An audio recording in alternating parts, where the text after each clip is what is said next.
தம்பி உதயநிதி ஏதோ வாக்கு கேட்டுக்கிட்டு இருக்காரு. இவர் கையை உயர்த்துறதுக்கு பேர் ரெட்டை இலைக்கு இப்படி காட்டிட்டாரு.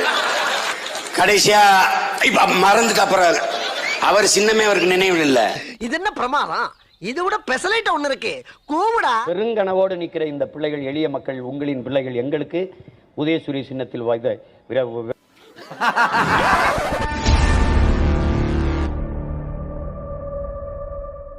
7 வயசு மக, அப்பா நீங்க அண்ணனுக்கு விவசாய சின்னத்தில் போடுவீங்களாப்பா?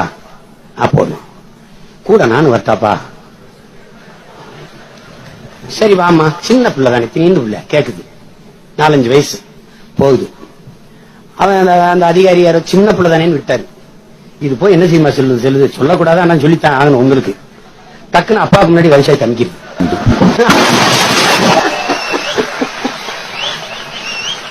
இது கள்ள ஓட்டு கணக்குல வராது, ரொம்ப நல்ல ஓட்டு கணக்குல வந்து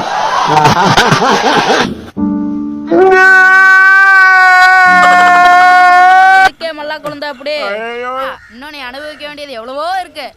டெல்லிக்கு போனோம் நானு, தம்பி பிரபு, எங்க மூத்தவர். பின்னூர் நிலையத்துக்கு வரும்போது பிரபு வண்டியை கொஞ்சம் பின்னாடி எடுத்து விட்டு வரேன்னு அங்கே நின்றுட்டான்.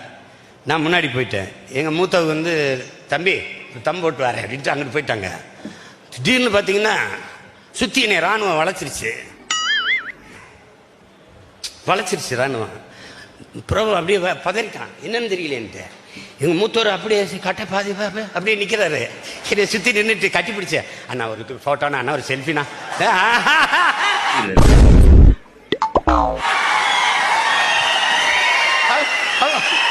கதைகளுங்க. எங்க மூத்தவர் அடா பாவியலா கொஞ்ச நேரத்தில் பதற வச்சு விட்டீங்களாப்பா, என்னப்பா அப்படின்னு. ஐயா நாங்க அண்ணனை ரொம்ப பிடிக்குமையா ஐயா, நல்லா பத்திரமா பார்த்துக்கிறீங்க அப்படின்ட்டு போட்டோ எடுத்துட்டு கட்டி இருக்கிறார். நான் தில்லிக்கு போனேன், ராணுவம் என்னை சூழ்ந்து கொண்டது. இவர் சீன பிரதமர் பாருங்க. பொய் சொல்றது ஏக்கர் கணக்கிலையா சொல்றது?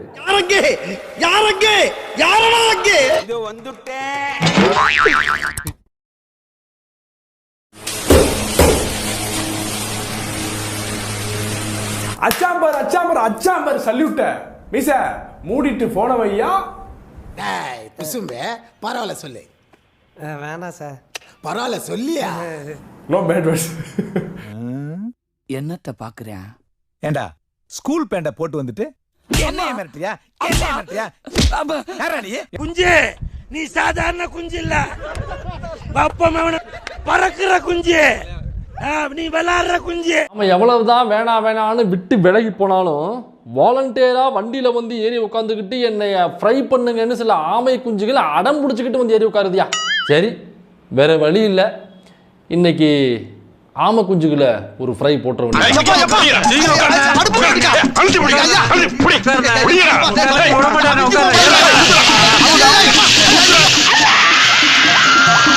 திடீர்னு பாத்தீங்கன்னா சுத்தி என்னை ராணுவம் வளைச்சிருச்சு.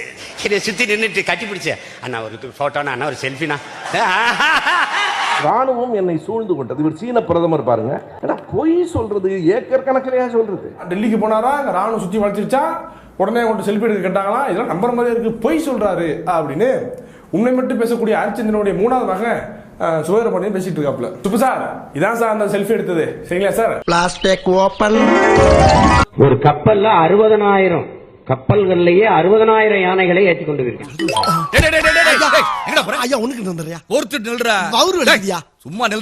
ஒரு யானை நீங்க கற்பனை செஞ்சு பார்க்கணும். ஒரு யானை எவ்வளவு பெரிய உருவம், அது 60,000 யானைகளை கப்பல்ல ஏற்றி. இந்தியாவிலேயே AK-74 சுத்த ஒரு ஆள் நான் தானா அப்படின்னா அது போய் சொல்லுங்க.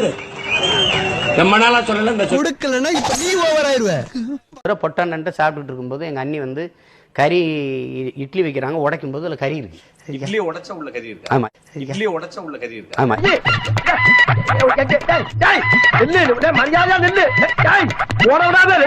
ஏன்னா கடைசியா அந்த நிலத்தில் தலைவரை சந்திச்சுட்டு வந்த மகன் வந்து நான் ஒருத்தன் தான் இருக்கு.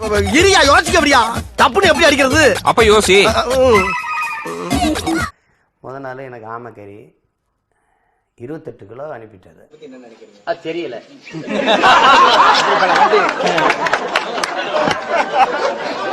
தம்பியை போடுறாங்க. அந்த தம்பி என் வீட்டிலேயே இருக்கிறாரு. அவர் திரைப்படத்தில் படிக்க வந்திருக்கேன்னா நான் திரைப்படத்துறையில் சேர்த்து விட்டேன். என் தம்பி செழியன்ட்ட சேர்த்து விட்டேன். அவர் எங்கள் அண்ணன் பேசும்போது தான் தெரியும், அவர் வீட்டில் ஒருத்தரை போட்டிருந்துறேன் அப்படின்னு.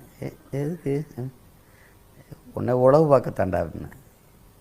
என்னையும் உழவு பார்க்கப்பா, இது எங்கள் அண்ணனுக்கு தெரியுமா? ஒன்றும் சொல்லி தாட்டா போட்டேன். நக்கு செத்த பையல மூஞ்சி மோரையும் பாரு, மூஞ்சி மோரையும் பண்ணி பருவ சாப்பிட்டு போறாரு, அவ்வளவுதானே. பின்னாடி ஒருத்தன் எழுதிட்டே இருக்கான். அது என்னடா எழுதுறான்னு முத நாள் விட்டுட்டேன். மறுபடியும் எழுதுறான், ஒரு தாளை வச்சு எழுதிட்டே இருக்கேன்.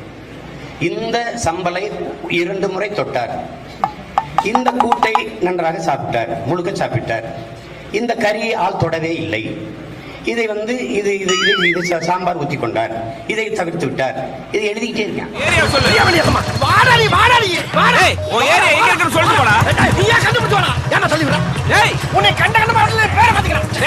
அவர் எனக்கு சிங்கள ஆட்சியாளர் கலெக்டர் அலுவலகத்தில் படுக்க வச்சிருக்காரு. ஏன்னா அதில் தான் அவன் குண்டு ஓட மாட்டான்ட்டு. எங்கள் அண்ணன் பெட்ரோல் டீசலை எரிச்சு கொடுத்தா தான் மின்சாரம். எங்களுக்கு தான் மின்சாரம் இல்லையே. கொஞ்ச நேரம் விளக்கு இருக்கும், சாப்பிட்றேன்னு பார்த்தோன்னா அணைச்சிடும். கொசு கொன்று தூக்கி அங்கங்கே போடும்.